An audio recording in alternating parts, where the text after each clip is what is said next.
Holly Cotton here, and I am so excited about our episode today.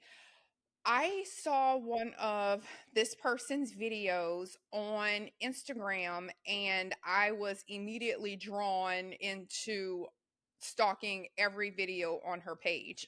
So I have Pebbles, who is the founder of Missing Lost and Trafficked. And so Pebbles is going to talk about, because right now a huge thing that we're talking about is human trafficking, all of the kidnappings that they have going on. It seems like every other day someone is missing. There's a new missing flyer. The people are also more aggressive about parking lots coming at you, parking next to your cars. And she has a whole page dedicated to preventing getting kidnapped and then also finding people that are. So, welcome, Pebbles. It's so nice to meet you. Thank you. It's very nice to have gotten acquainted with you as well. And I do thank you for having me on your podcast this evening. Yes, of course. You have a story, and I need to get all of the information because one, I also have a young adult daughter, and there's so many resources that you have on your page that I think that we need to share with everyone. So first, can you tell us your story, Pebbles? Because I know that you actually started this page and everything that you're doing by a tragedy. So can you tell us about the loss of your cousin? His name is Robert Johnson. He was tragically stolen from us at the age of 52 years old.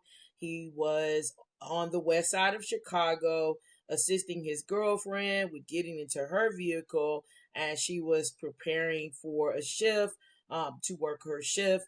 And there was a sedan that pulled up with several individuals in the car. Three of those individuals exited that vehicle, and a gun was pulled on my cousin. He did try to defend himself. He was a registered gun owner at the time. However, he just was unsuccessful in fending them off, and unfortunately, he was shot in the chest, and shortly after being shot in the chest, he died. And I did get a call around 4 in the morning, a little while after he had passed, and telling me that someone tried to rob him or there was some attempted robbery of some sort, and he was no longer with us. And this tragedy, it it impacted me immensely, being that my cousin also played the role of an uncle, also played the role of a second father in my life, was very instrumental in my going back to college, or going, to pursue college rather. I would say going back, but to pursue college to earn my journalism degree. I started my college career at the age of 27, at an age where a lot of people would generally give up and just decide, you know what, I'm just going to be working minimum wage or doing this forever. And he motivated me to do that. Also motivated me to pursue my education even further by getting my master's degree. And I was successful. I'm a proud graduate of DePaul University. And so it was definitely hurtful, and I was very angry at the time. And so, with that anger and with that experience, I used a lot of that energy towards figuring out how I would become a better journalist or find a path for myself.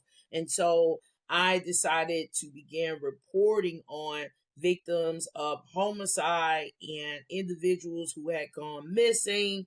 And there were individuals reaching out to me, parents of missing teens, alleging that they felt their children had either been pimped out or could be victims of human traffickers. And so that tragedy is what pretty much walked me into the mission that I embarked on, if that makes sense. So go back to the very first thing that you did. So I know you said that you started using your journalism knowledge, your journalism degree to start highlighting these cases. Yes. So go back to where you found out that this was something that you wanted to do. What was the first thing that you did whenever you decided to start this organization? Yes, there was a young lady that had gone missing. She's been found now.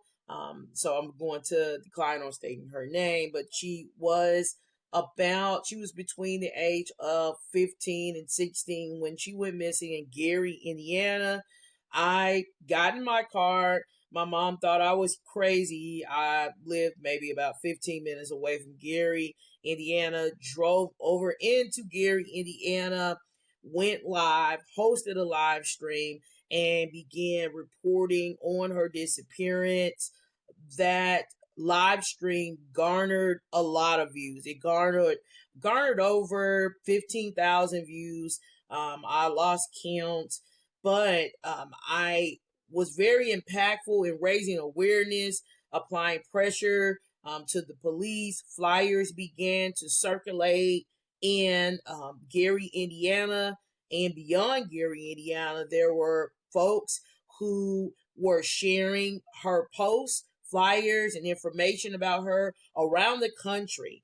Instagram influencers, and just so many different influencers and I would say journalists, podcasters, different people were picking up on her story and talking about her disappearance. Several months had passed. Her father thought that perhaps something had happened to her, that she was no longer alive. And I just continued to report for more than 5 months, nearly 6 months. And eventually, he did receive a call from his daughter and found out that she was in fact alive, and they did reunite, and she did reunite eventually with her mother as well.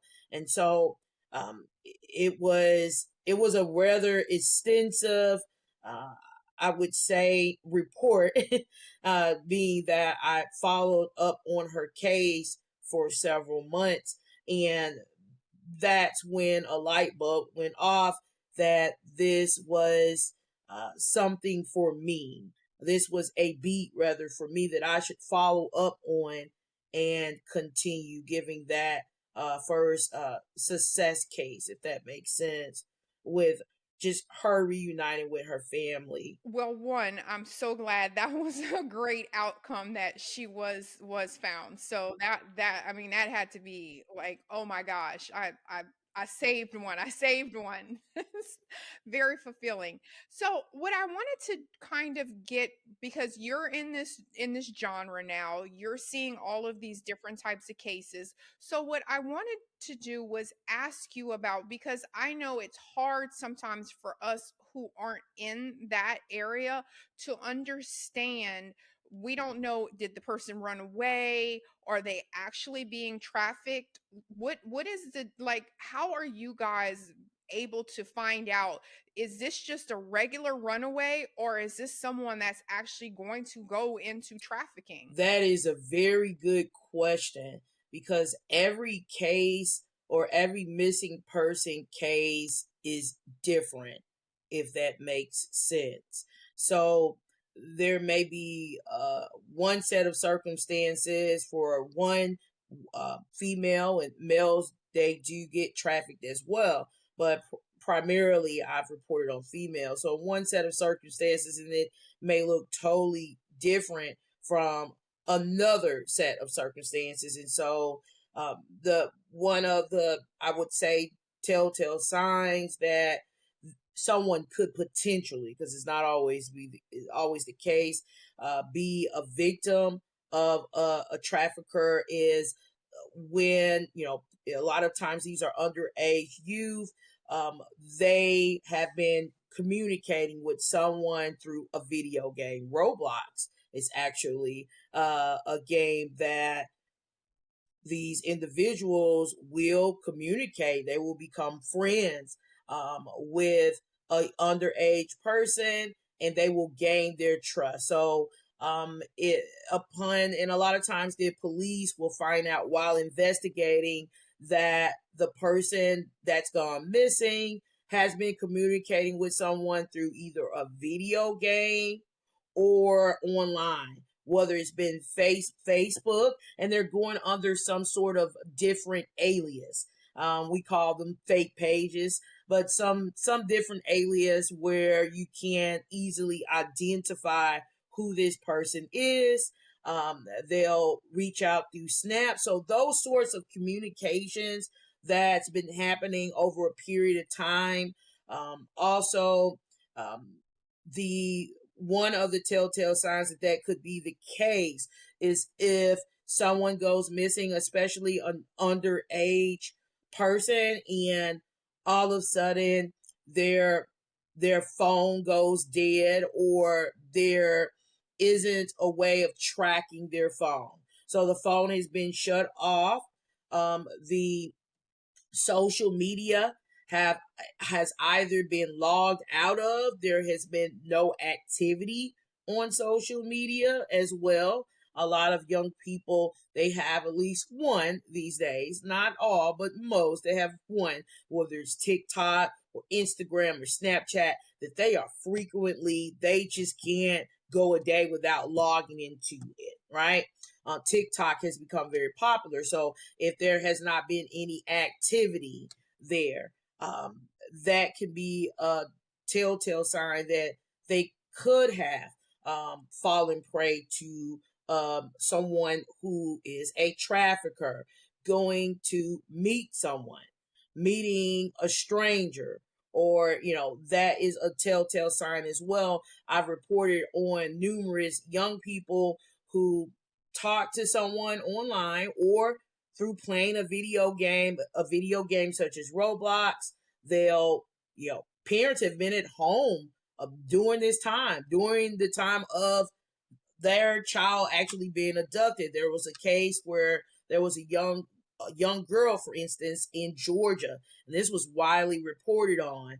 She had been talking to someone through a video game, and it took the police a while to figure it out. She met this person while her parent was at home, went to see where they were, went outside to just, hey, hi, dad, just to see if they're in there with, and disappeared. This young girl was taken 17 hours away. She was found in Texas.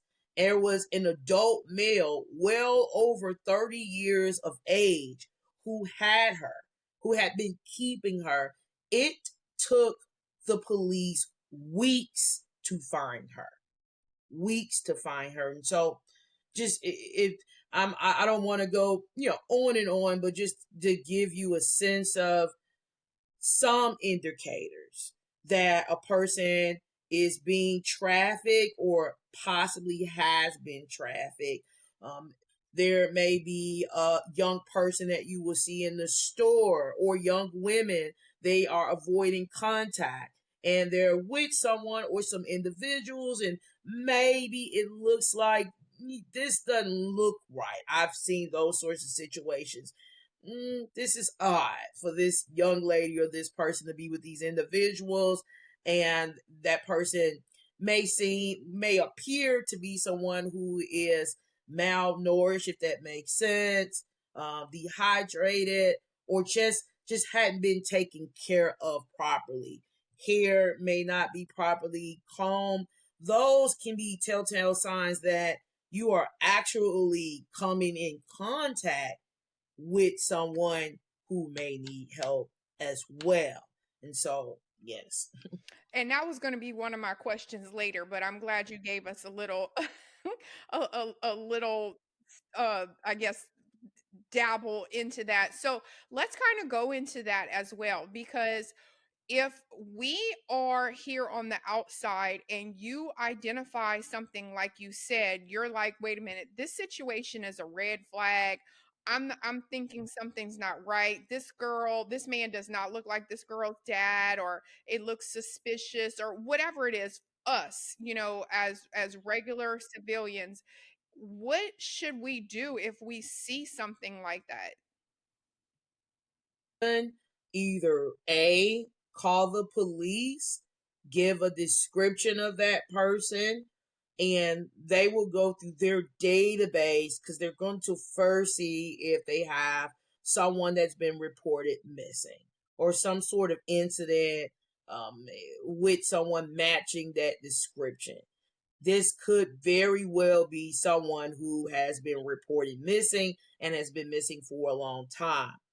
Um, if that is not feasible, depending on the situation, you can also follow up with the human trafficking hotline, and I've written the number down for our national human trafficking hotline. A lot of people don't know that we have a 24-hour trafficking hotline.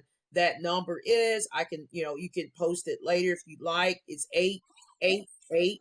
Yeah, yeah, say it because Yes, someone might three be listening. seven Mhm. three 7888. So that's 888 373 7888. They're open 7 days a week, 24 hours a day.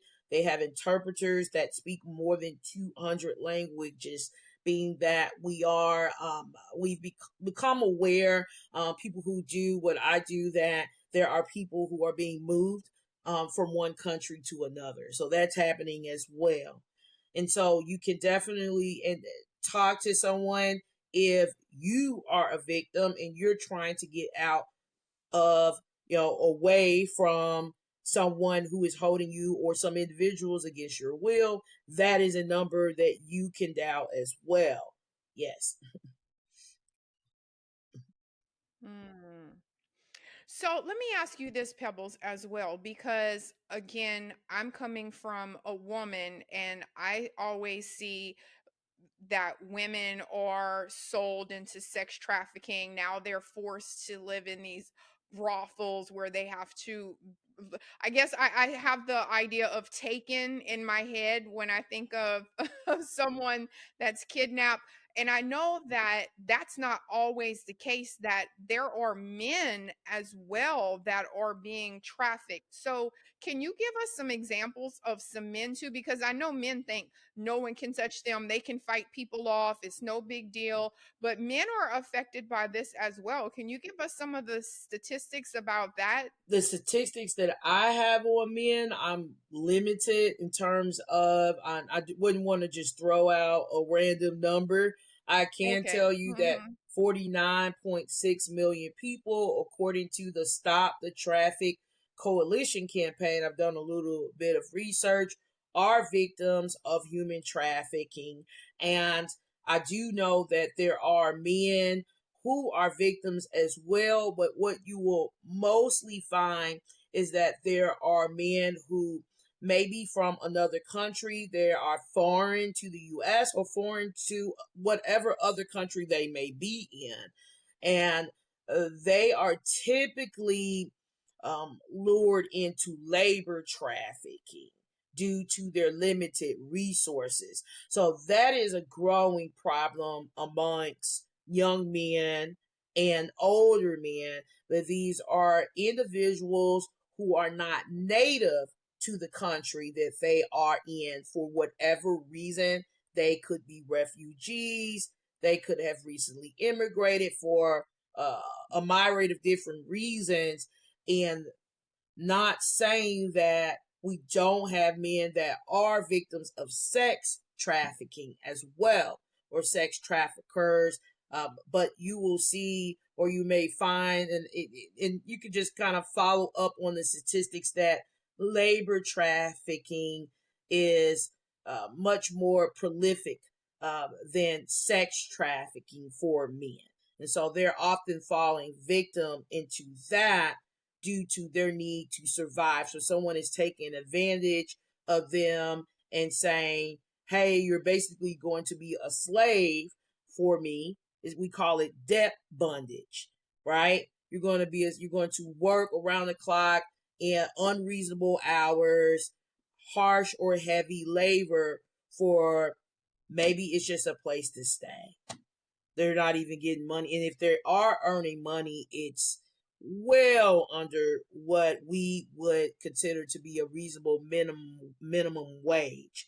And so that is happening right here in the US, and that is happening around the world. Absolutely. Well, thank you for explaining that. I didn't even know that was a thing. But okay, labor trafficking. Debt It bondage, it yes. makes total sense now Yes. that you explained it. I'm like, oh yeah, that would make Yes. sense. Now, one of the things I can tell you as a mother of a daughter, I'm always pushing my daughter, be aware of your surroundings. See where, when you're parking, don't go in the store with your phone. Don't come out of the store with your phone on. Be alert, be alert. I try to constantly push be alert on my daughter.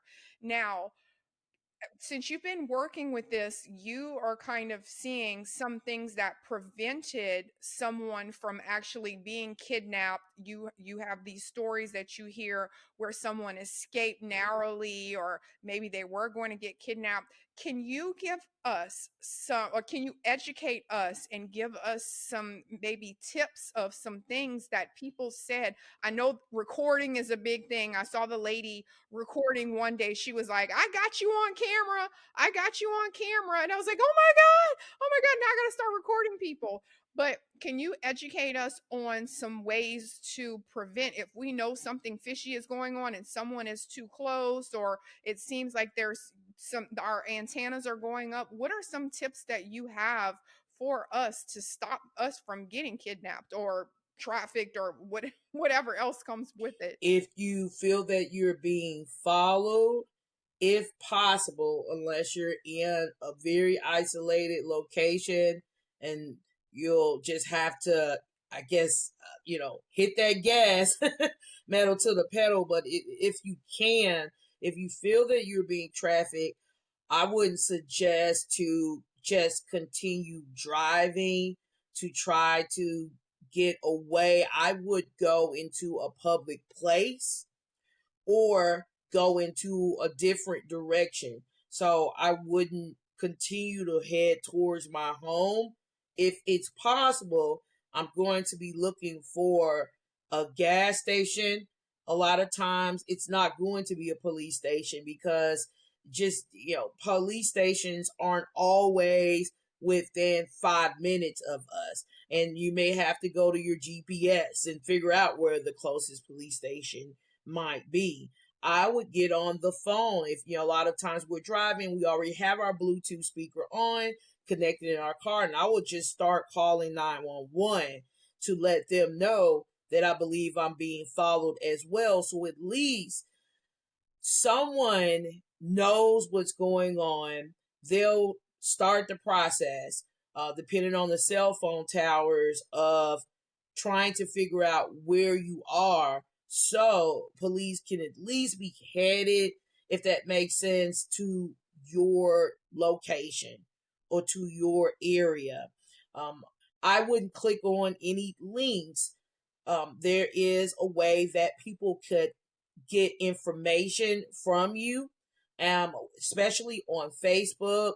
They can even get your debit card information, and we've heard of those cases, by sending you links to click on, or asking you. I just got an email where someone pretended that they were wanting me to be a part of some show, and they asked me simply to send my location. They want to know where I'm currently living, and literally I got this email just hours ago. I'm like, wow. And so I would not give up. That it could be someone just trying to see if I'm going to be naive enough to give up certain bits of information so they can track me down. So you have to be mindful of those things. There are a lot of tips. You can Life 360. I use Life 360 to track my mom. She tracks me. My sister is in the circle. Not all of my siblings want to be in the circle, but We are all a part of this circle. My mom knows when I left the house. She knows when I return. If I decide to go to Target tonight, which I might, she'll know.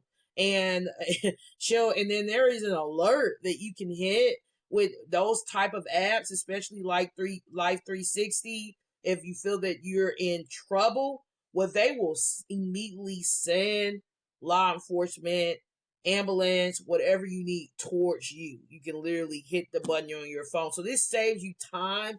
If you don't have time to go through, what a 911 dispatcher, may put you through with, because they tend to ask you the same question over and over again. It's like you'd be good and kidnapped by the time they get done, yeah, asking you a lot of questions.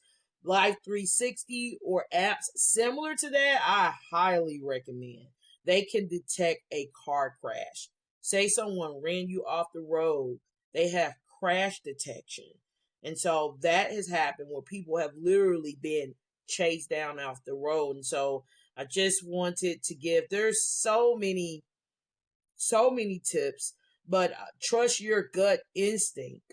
If you're going to meet someone online, you really have to vet them out. You really have to pay attention to what they are saying.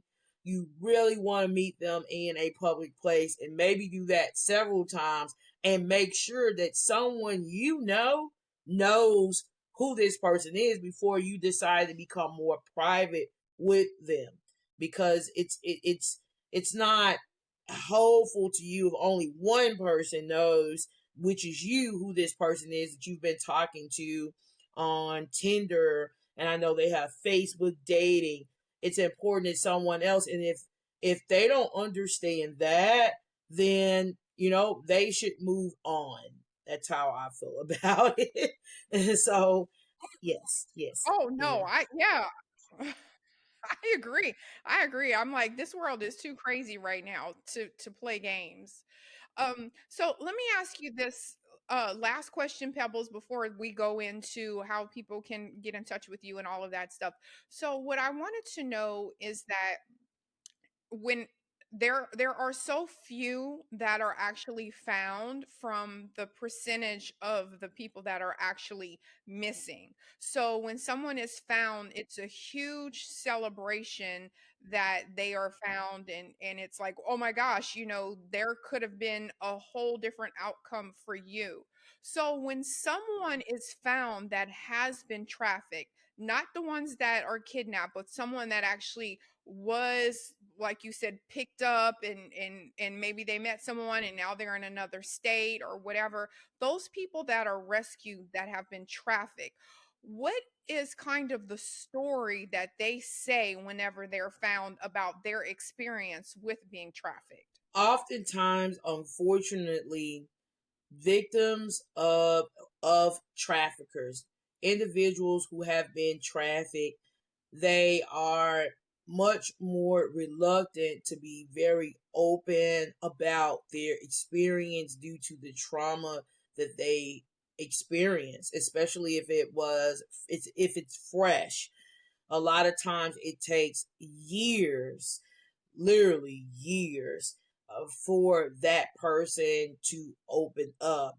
There are some individuals who have opened up, and what I've learned from those individuals is that they were lured. It was a manipulation game that was played, and so they were lured by someone they trust, became in a romantic relationship with, and there was some sort of substance involved to keep them mentally attached, even though there may have been moments that they could have taken advantage of to get free into a situation, kept in a hotel or kept in certain places away from their family, living in fear and in fear to reach out for help, just due to the manipulation that they had experienced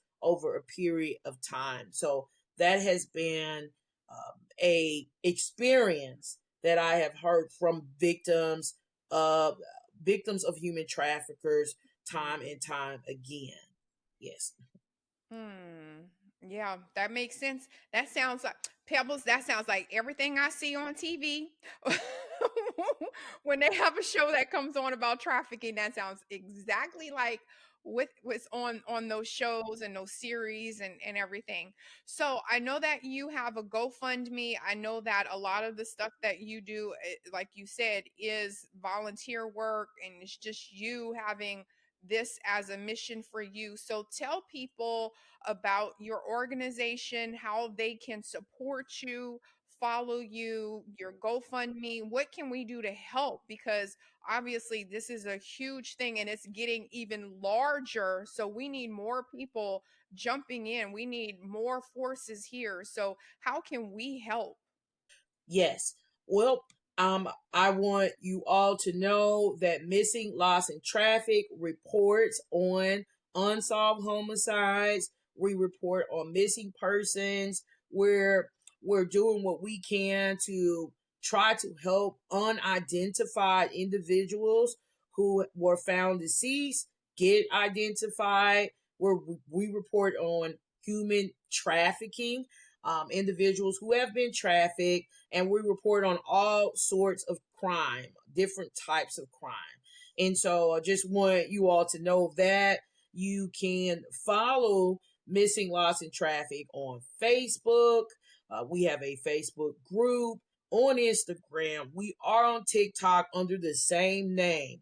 On YouTube as well, you can support just by sending a gift if you would like to on Instagram or becoming a subscriber. And so that option is available on Facebook. You can become a member on YouTube. That is a way of supporting Missing, Lost, and Trafficked so we can expand our platform.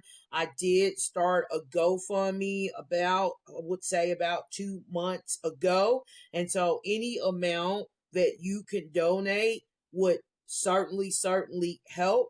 And I know Ms. Cotton is going to provide the information, whereas you will be able to have access to the link to review our um, information about how we started and donate to your heart's desire.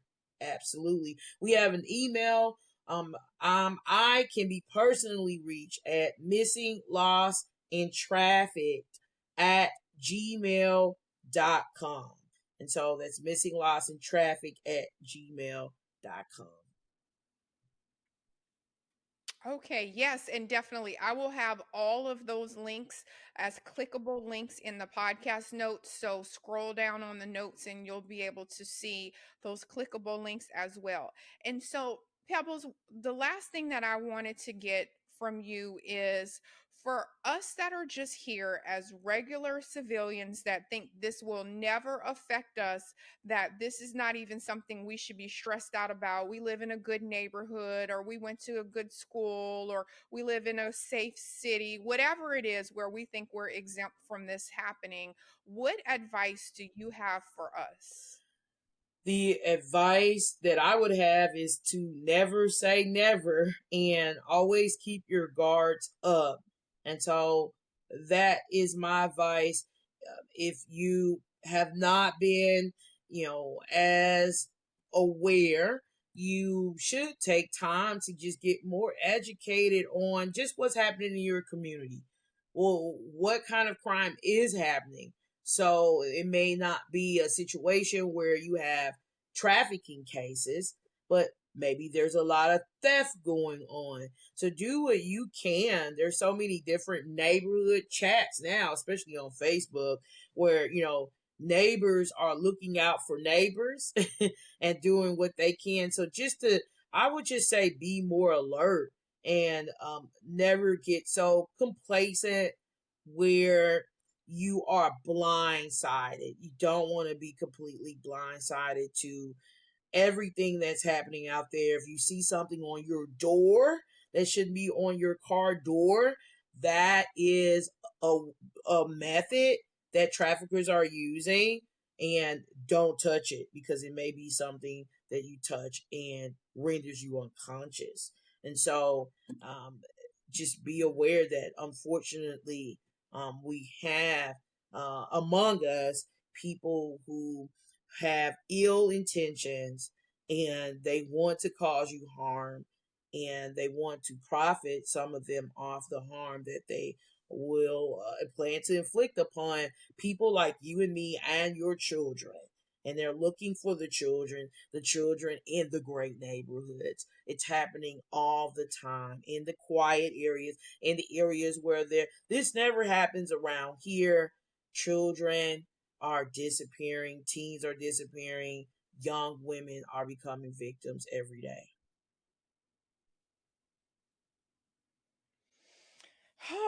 That's scary, Pebbles. I'm just moving to the moon or something. um well, thank you so much for sharing your story. One, I'm sorry that you found your passion and your purpose through a loss, especially a tragic loss that you had.